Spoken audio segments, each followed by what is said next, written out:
আসসালামু আলাইকুম রহমতুল্লাহ। ওয়ালাইকুম আসসালাম রাহমাতুল্লাহ। জি, কে বলছেন কোত্থেকে? বলতেছি মুন্সিগঞ্জ থেকে। জি জি, কি জানতে চাচ্ছেন মোজাম্মেল ভাই? দুটা প্রশ্ন। জি, আমার দুটা প্রশ্ন। আমার প্রথম প্রশ্ন হলো যে আমরা মাসবুকের সালাতে মাসবুক, যদি ধরেন 4 রাকাত সালাতে 2 রাকাত মানে পেলাম না, তখন তো এটা নিয়ে দেখি দুইটা মতবাদ আছে। কেউ বলতেছে সূরা ফাতিহার সাথে পরবর্তী যে 2 রাকাত যদি পড়ি সূরা ফাতিহার সাথে সূরা মিলাতে হবে, আবার কেউ বলতেছে মিলাতে হবে না। এখন আমরা কোনটা করতে পারি এবং হানাফি মাযহাব, আমাদের হানাফি মাযহাবে কোনটাই এবং কোন এটা বেশি ওকে ওকে মতবাদ বেশি? ঠিক, আমাদের মুজাম্মিল সাহেবের প্রশ্ন হচ্ছে যে 2 রাকাত যদি ফরজ নামাজের 4 রাকাতের 2 রাকাত কেউ পেল না, ইমামের সঙ্গে মাসবুক হয়ে গেল, সে অবস্থায় বাকি 2 রাকাত কিভাবে সে আদায় করবে, তার মূল বিষয়। তো প্রথমে তাকে এটা নীতিগতভাবে এটা মনে রাখলেই চলে যে যেই 2 রাকাত উনি ইমামের সঙ্গে পেয়েছেন, এই 2 রাকাত হলো ওনার প্রথম 2 রাকাত। এটা শেষ 2 রাকাত, ইমামের শেষ 2 রাকাত, ওনার কিন্তু প্রথম 2 রাকাত।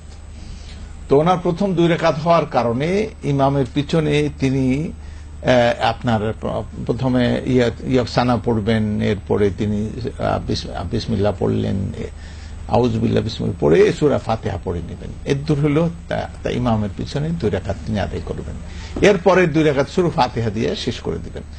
এটাই হলো আমার কাছে সহিহ মত দলিলের দিক থেকে। অতএব এটা মনে রাখলেই হবে।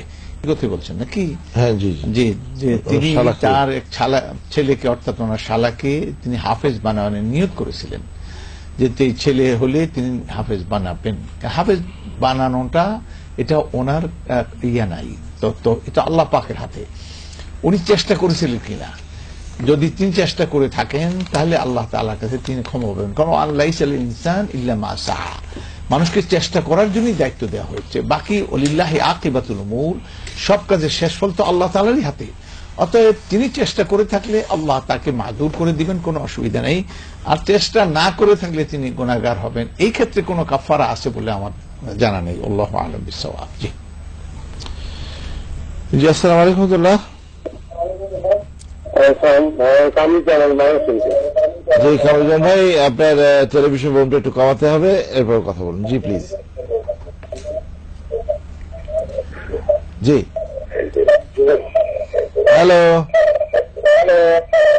বলুন তো, বাড়িয়ে দিলেন, কমাতে বলছি, বলুন তো। হ্যাঁ, সাউন্ডটা কমান। জি ভাই, আমার প্রথম প্রশ্ন হচ্ছে যে ফজরের নামাজের সময় যদি আমি ওই সুন্নত নামাজ পড়তে না পারি, ফরজ